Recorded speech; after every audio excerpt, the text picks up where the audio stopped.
முதல்வர் என் குருநாதர் மதேஸ்வரன் அவர்களை வணங்கி, நாளைக்கு வந்து கார்த்திகைங்க. முருகனுக்கு மிக அற்புதமான நாள். ஞாயிற்றுக்கிழமை வருதுங்க. எல்லோரும் லீவில் தான் இருப்பீங்க. இந்த புத்திர பாக்கியம் இல்லாதவங்க வந்து பார்த்திங்கன்னா கார்த்திகைக்கு விரதம் இருந்து 4 ஏழைகளுக்கு அன்னதானம் பண்ணாலே புத்திர பாக்கியம் ஏற்படுங்கிறது கிருத்திகை விரதத்தோட இதுங்க.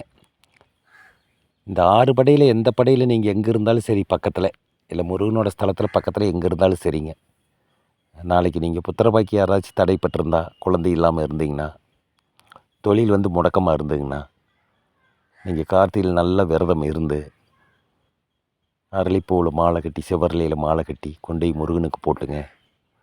அவருக்கு ஒரு தீபம் போட்டு அர்ச்சனை பண்ணிட்டு வந்து பாருங்கள், நல்ல முன்னேற்றமாக இருக்கும். அதே மாதிரி வந்து பார்த்திங்கன்னா செவ்வாய்க்கிழமை நீங்கள் வந்து முருகனுக்கு 6 to 7 பழனியில் இருக்கிற திருவண்ணாங்குடிக்கு போயிட்டு வந்திங்கன்னா தொழில் மிக அற்புதமாக நடக்குங்க. நான் இதை கண்கூட பார்த்துருக்குறேன். நிறைய பேர் போயிட்டு வந்து நல்லா இருக்குதுன்னு சொல்லியிருக்காங்க. அதனால் நீங்கள் வந்து முருகனை நீங்கள் சாதாரணமாக நினச்சிடாதீங்க. அவர் வந்து பார்த்திங்கன்னா தொழில் திறமையும் படிப்பு எல்லா செல்வாக்கும் அவர்கிட்ட இருக்குங்க. நம்ம கேட்டதை டக்குன்னு கொடுக்கக்கூடிய ஒரே கடவுள், தமிழ் கடவுள் பார்த்திங்கன்னா அவர் தான். அதனால் நீங்கள் நாளைக்கு கார்த்திகையில் இருக்கிறதுனால கொங்கு மண்டலத்தில் இருக்கிறவங்க வந்து மருதமலை கெட்டியாக பிடிச்சிக்குங்க.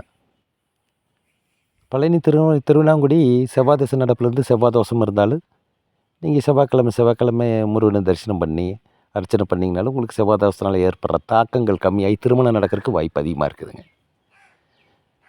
அதனால் நாளைக்கு கார்த்திகையில் இருக்குது. பட் ஹாலிடேவாகவும் இருக்குது, சண்டே வருதுங்க. அதனால் நீங்கள் அதை ஃபாலோ பண்ணலாம், நல்லதே நடக்குங்க. 6 படையில் இருக்கிறவங்க எங்கே இருந்தாலும் சரி, முருகன் அருள் உங்களுக்கு கண்டிப்பாக கிடைக்குங்க. அவர் சிறப்பாக நினச்சதை நிறைவேற்றி கொடுப்பாருங்க. நல்லதே நடக்குங்க. அவரை நம்புங்க. முருகனோட அருள் உங்களுக்கு எப்பவும் கிடைக்கும். வணக்கம்.